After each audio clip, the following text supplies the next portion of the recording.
What's good, everyone? This is Monaro and welcome to my channel. Today we're going to cover chapters 40 to 45. Hope you enjoy.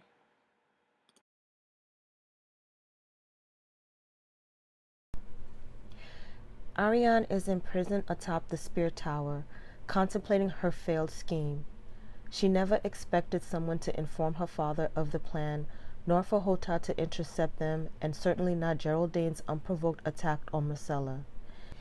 Dane escaped from Hota's men, but he left a terrible scar on Myrcella's face, barely missing a beheading stroke as was his apparent intent. Thinking her father would see her within a day, Arianne becomes distraught as days turn into weeks, and although servants come and go with food, none will speak to her. She considers who could have betrayed her, ponders her feelings at the loss of Sir Ares, and thinks of her close relationship with Tyene. She eventually persuades the young serving girl, Cedra, to deliver a letter to Lord Fowler, knowing that the girl has feelings for Garin, who Arianne assumes is imprisoned at Gaston Grey, along with her other co-conspirators. But the next day, Cedra does not return, and Arianne never sees her again during her imprisonment. After an indeterminate period of agonized waiting, Ariel Hota arrives to bring her before her father. Prince Doran asks her why, to which Arianne replies, "For the honor of our house." The prince tells her they have not caught Dane, but the damage he did to Myrcella, a ward of their house, has done naught but bring the Martells dishonor. He cautions her that a war with the Iron Throne is the last thing they need. Although the young dragon wrote that Dorne was populous, his memoirs were written to portray himself in a better light. Prince Doran admits that Dorne is actually the least populous of the Seven Kingdoms, and could not survive open war with the throne.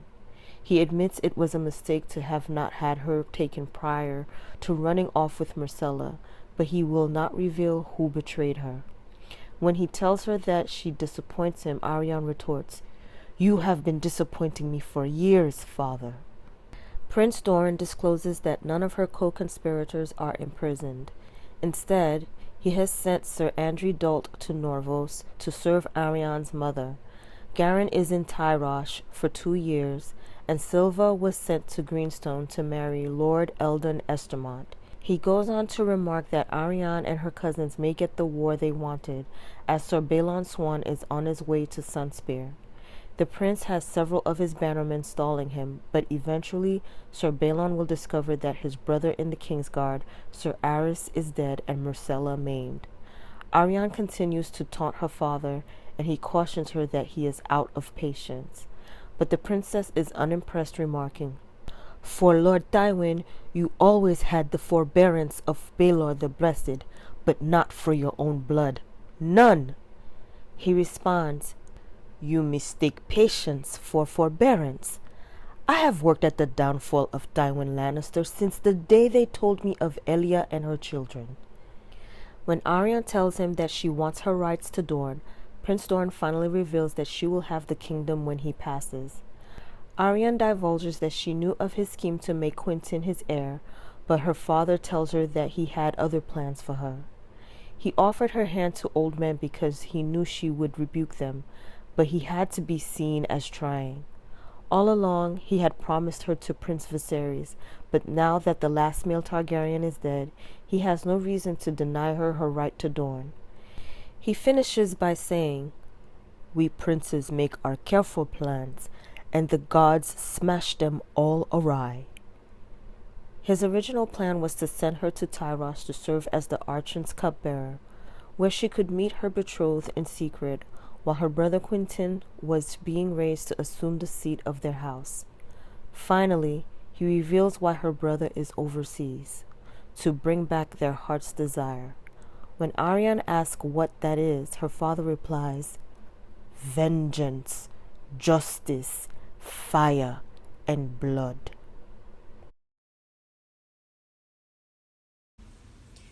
Alayne has been trying to coax a petulant Lord Robert to get dressed for the long descent to the Gates of the Moon. With winter fast approaching, the high seat of the Arryns will soon become inhospitable, and the entire staff is retreating for the valley floor. Her father is away at the wedding of Lord Lionel Corbray, who supports the Lord Protector along with several other Vale lords, including just recently Lord Benedar Belmore. Maester Coleman is concerned that Robert is being given sweet sleep too often, as it is poisonous over time. However, he sees no other way to get the boy down the mountain without a seizure. After riding the basket down to Skye, Alayne and the rest of the household begin their descent on mules led by Maya Stone.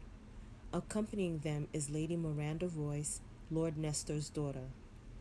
Randa is a natural gossip and tells Alayne that Lady Waynwood and Sir Simon Templeton both showed at Lord Corbray's wedding, and that Riverrun has yielded, but not Dragonstone or Storm's End. Alayne is careful with her words around the very clever Randa, although she stumbles when the woman mentions that Lord Eddard's bastard now commands the Night's Watch. She thinks to herself it would be sweet to see her half-brother once more. Randa discloses that Harry the heir was recently knighted at a tourney, but Miranda doesn't like him because Lady Winwood denied Lord Nestor's attempt to marry Randa to Harry. She also lets on that he has a bastard daughter despite his young age. Their banter turns to Maya and how her beloved Sir Michael Redford recently married one of Lord Yon's daughter. Alayne reveals that Sir Lothar Brune likes Maya, but doesn't believe that the bastard daughter of Robert Baratheon is aware. After a rough stretch crossing a gorge, where Alayne has to carry a shaking Robert across, the party reaches the Gates of the Moon. She discovers that her father has returned from the east, and she goes to see him immediately. Lord Peter is entertaining 3 hedge knights he recently hired for his household, one of whom is none other than Sir Shadrach of the Shady Glen. Dismissing them, Peter imparts word of Cersei's spiraling downfall, saying, "It is quite vexing. I had hoped to have 4 or 5 quiet years to plant some seeds and allow some fruits to ripen. But it is a good thing that I thrive on chaos. What little peace and order the 5 king left us will not long survive the 3 queens, I fear." But he will not explain what he means by 3 queens. Peter then announces that he has a present for her, a marriage contract to Harry the heir. He tells her that she must first win his approval before they are even betrothed, hopefully giving them enough time for Tyrion to perish, allowing her to marry again. Lady Winwood agreed to the proposal because despite Alayne's low birth, she is nonetheless the daughter of the Lord Protector. Not to mention that House Waynwood is heavily in debt, much of it now owed to Littlefinger. When Alayne asks how the young knight could be Lady Anya's heir when she has 3 sons, as well as daughters and grandsons, he tells her that Harry is actually Lord Robert's heir.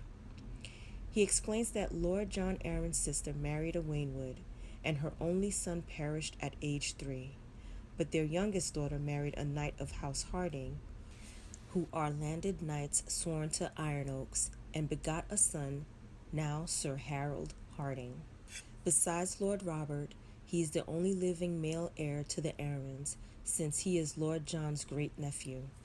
When Alayne learns this truth, she utters, "If Robert were to die," to which Lord Peter replies, "When Robert dies, Harry the heir becomes Lord Harold, Defender of the Vale, and Lord of the Eyrie. John Arryn's bannermen will never love me, nor our silly shaking Robert, but they will love their young falcon. And when they come together for his wedding, and you come out, clad in a maiden's cloak of white and gray with a direwolf emblazoned on the back, why, every knight in the Vale will pledge his sword to win you back your birthright. So those are your gifts from me, my sweet Sansa, Harry, the Eyrie, and Winterfell."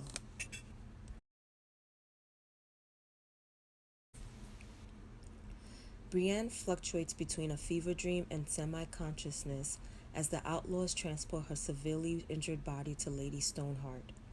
While she is being treated by Jane Heddle, Brienne learns that Biter is dead, skewered through the head by a spear wielded by Gendry. Lamb, now wearing Sandor's steel dog helm, tells her that Stoneheart wants her hanged for her crimes. Brienne fully awakens in a cave, where she meets Thoros of Myr.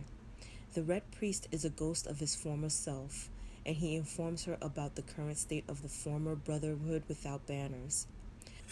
Lord Beric's fires has gone out of this world. A grimmer shadow leads us in his place. War makes monsters of us all. Before long, Brienne is brought before Lady Stoneheart, where she, as well as Pod and Sir Hyle, will be judged. Brienne cannot see Stoneheart's face, but notices her holding a bronze crown ringed by iron swords. A Northman, most likely Harwin, places Oathkeeper before Stoneheart, along with Brienne's writ signed by King Tommen. The outlaws see this as irrefutable proof that the Maid of Tarth is about Lannister business. Her words are wasted here, as her pleas of innocence fall on deaf ears. Finally, Lady Stoneheart speaks, needing to place her hand over her throat in order to gurgle out her judgment. Upon removing her hood, Brienne is horrified to discover that the hangwoman is actually Lady Catelyn Stark, albeit a specter from the grave. Thoros revealed that it was Lord Beric himself who administered the kiss of life to her, finally extinguishing his own unnatural life. Stoneheart gives Brienne an ultimatum: kill Sir Jaime Lannister or be hanged. When the maid states that she will not make that choice, the thing that had been Catelyn Stark orders them hanged. Despite Hyle's pleas for mercy and Podrick's stoicism, nooses are looped about all three of their necks. As they are hefted upward, thrashing and dying, Brienne screams out a word.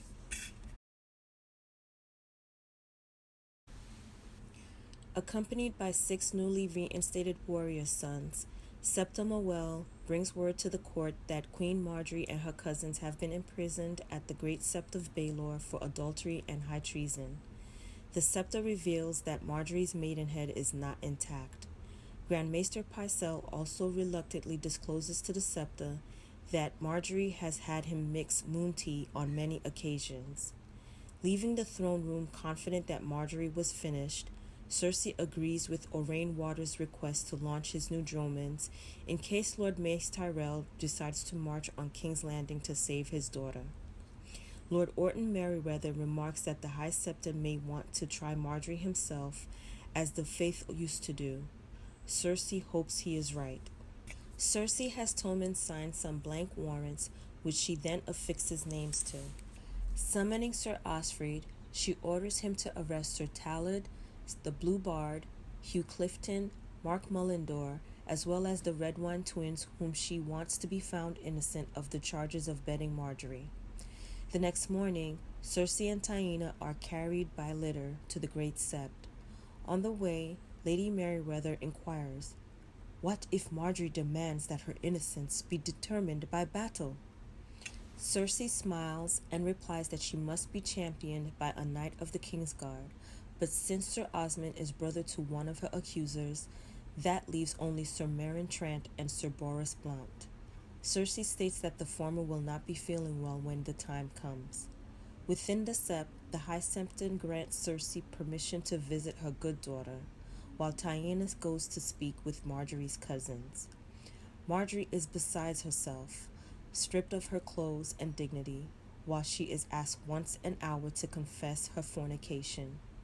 Cersei tells her that she has rounded up all those that Sir Osney named, lying that they will reveal her innocence.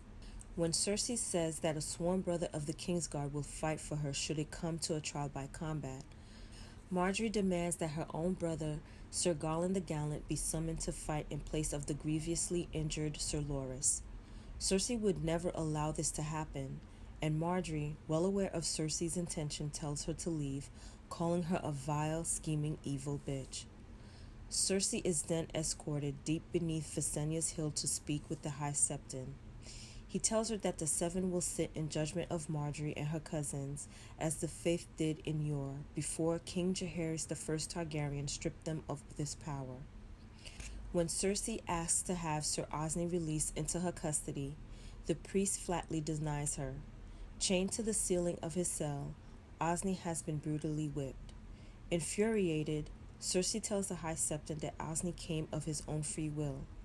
The holy man responds, I have heard many men confess, but seldom have I heard a man so pleased to be so guilty.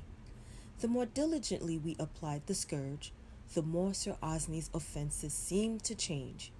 He would now have us believe that he never touched Marjorie Tyrell.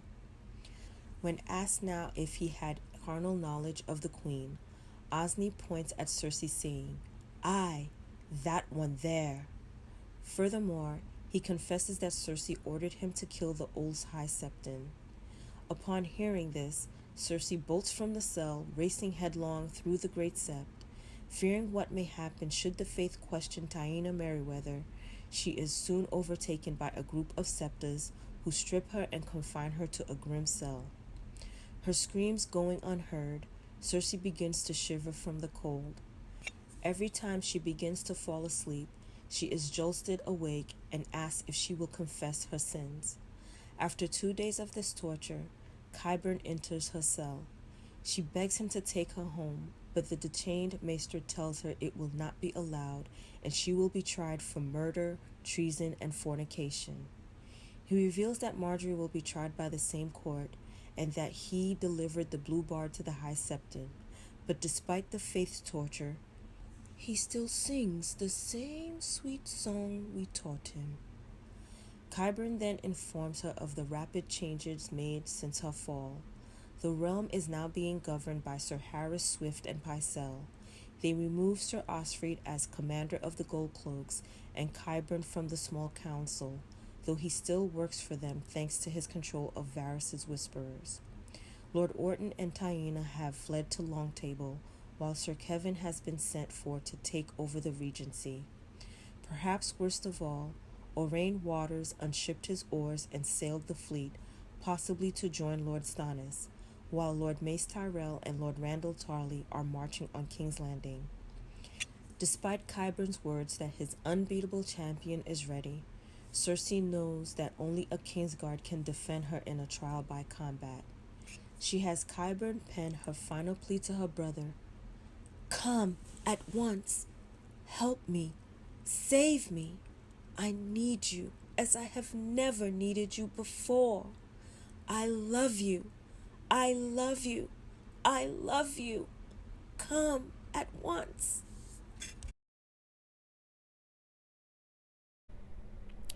Aemon Frey, now Lord of Riverrun, in fact as well as name, demands Edmure Tully's head. Sir Jaime will not accede, though he is sorely tempted since Edmure betrayed his concessions by helping his uncle, Sir Brendan, to escape the castle when he turned it over to the Lannisters. Despite a massive search for Lord Hoster's brother, Jaime knows the Blackfish will not be found, nor will he abandon the fight. Before being escorted west to Casterly Rock as a noble prisoner, Sir Edmure speaks his mind. You will never know how sick it makes me to see you in this room, Kingslayer. You will never know how much I despise you.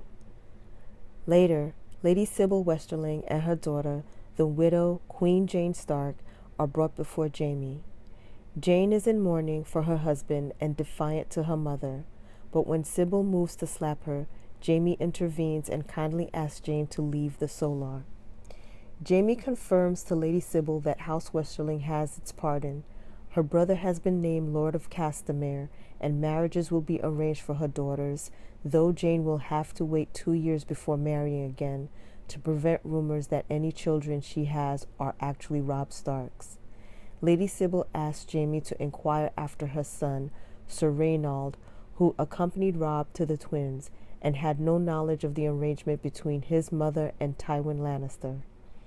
Jaime, suspecting that Reynold is likely dead as Walder Frey also didn't know of the arrangement, agrees to inquire, promising that House Lannister will pay his ransom if Reynold is held captive. She then mentions that Lord Tywin promised a high-born marriage for him, that Reynold shall have the joy of him. When Jaime states that Joy is his uncle Gerion's natural daughter, Sybil shouts, You want a Westerling to marry a bastard? Jaime, desiring to strangle the woman with her own necklace, retorts, No more than I want Joy to marry the son of some scheming turncloak bitch. Your daughter is worth 10 of you, my lady. You will leave with Edmure and Sir Foley in the morning. Until then, you would do well to stay out of my sight." And then contemplates how much Lord Gawain knew of his wife's claims.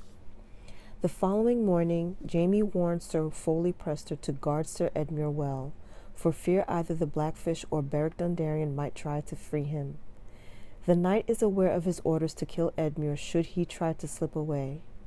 Jaime adds that he should do the same for Jane Stark, stating that she is twice as dangerous as Edmure should she escape. Jaime then visits Edwin Frey, who is preparing his army to return to the twins. Edwin divulges that his father, Sir Ryman, along with his entire retinue, were hanged by Lady Stoneheart near Fairmarket. Although Edwin blames Jaime, the Lord Commander is well aware that Edwin couldn't care less that his father is dead. And although Edwin is now heir to the twins, Jaime knows that Black Walder will probably soon move to kill his brother. Jaime's only real concern is that the outlaws must be getting bolder if they are willing to kill Lord Walder's heir only a day's ride from the twins. Jaime takes his leave after inquiring about Sir Reynald's fate.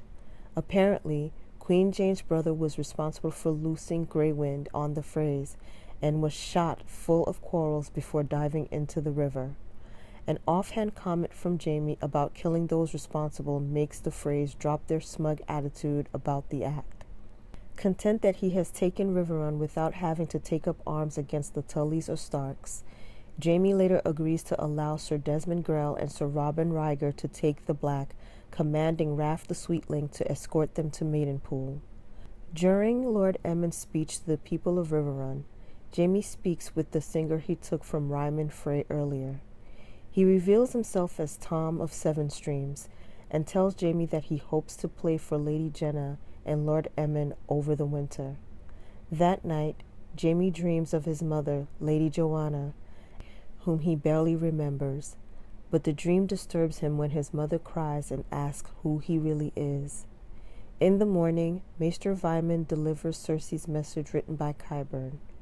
The old Maester asks if Jaime wishes to respond, but the King's Guard hands the letter to Peck, saying, "No, put this in the fire." The Cinnamon Wind passes through the Redwyne Straits on her way to Old Town. Twice they evade and once drive off longships of the Iron Men before they reach their destination and undergo customs inspections. The Ironborn now control many of the outlying towns and fortifications surrounding the Arbor and along the Mander nearly to Old Town, having sacked Ryan's Port and taken Vinetown and Starfish Harbor. They have also been raiding ships in the area. Sam learns that even Old Town is at risk until Lord Paxter Redwyne can bring his fleet back from Dragonstone. Meanwhile, Lord Leighton Hightower has not left his tower in years, while his sons struggle to protect the great city. His youngest son, Sir Humphrey, has sailed to the Free Cities to hire sails or persuade his half-sister Lynesse to loan him some of the Archons of Lye's ships. As Sam prepares to disembark for the Citadel, he considers whether it will be safe for Gilly at Horn Hill, since it will only have a small regiment of guards left. Fortunately, Sam knows that Gilly will be safe aboard the Cinnamon Wind, at least until he can learn more of the situation in Old Town. Upon reaching the Seneschal's court, Sam is forced to wait a long while before he will be admitted to speak with the Seneschal. His patience running thin at the delay, Sam is approached by Alaris, who informs him that it will take a penny to get past the acolyte. But when Alaris introduces himself, Sam is taken aback when he learns that the boy is called the Sphinx. Samwell then tells Alaris the story of how he reached Old Town, leaving out only the secrets he was sworn to keep. After hearing all that has transpired, especially Maester Aemon's plea that the Citadel learn of Daenerys, Alaris tells him to forget the Seneschal. The Archmaesters will believe little of what Sam has to say, but there is one who will, Archmaester Marwyn. At the Isle of Raven, Sam recognizes Leo Tyrell, but before many words can be exchanged, Marwyn the Mage appears and ushers Sam and Alaris into his chambers. Marwyn first describes how the Valyrians use dragonglass for various magical means, noticing Sam's interest in the obsidian candle. Sam then repeats what he told Alaris, stating that Maester Aemon was convinced that Daenerys was the promised one in the prophecy, not Prince Rhaegar or Stannis. To this, Archmaester Morn reveals how fickle and treacherous prophecy can be, but he is still intrigued. He makes it clear to Sam that Maester Aemon may have been killed by the Archmaesters had he spoken his mind to them. When Sam inquires why, Marn replies, "Who do you think killed all the dragons the last time around? The world the Citadel is building has no place in it for sorcery or prophecy or glass candles, much less for dragons. Ask yourself why Aemon Targaryen was allowed to waste his life upon the wall, when by rights he should have been raised to Archmaester. His blood was why. He could not be trusted, no more than I can." Commanding Alaris to look after Sam, Marwyn makes known his plans to travel to Slaver's Bay as Maester Aemon had intended. He intends to take the Cinnamon Wind, hoping to reach Daenerys prior to the Grey Sheep, as he calls the other Archmaesters. He advises Sam to work rapidly towards his chain and to never mention anything of prophecies, dragons, or Daenerys to anyone in the Citadel. Marwyn quickly departs, and Alaris reveals to Sam that their meeting was not happenstance. The mage knew Sam was coming, supposedly from the dragonglass candle. The novice in the room the whole time shows Sam to his quarters, finally divulging his name. "I'm Pate, the little pig boy." Well, that's it, everyone. We've now completed A Feast for Crows. I just want to take the time to say thank you to everyone for being patient with me in getting these rereads out. I know it took me a while to complete this one. Next, we'll be starting A Dance with Dragons. Hope to see everyone back. Once again, thanks. Bye.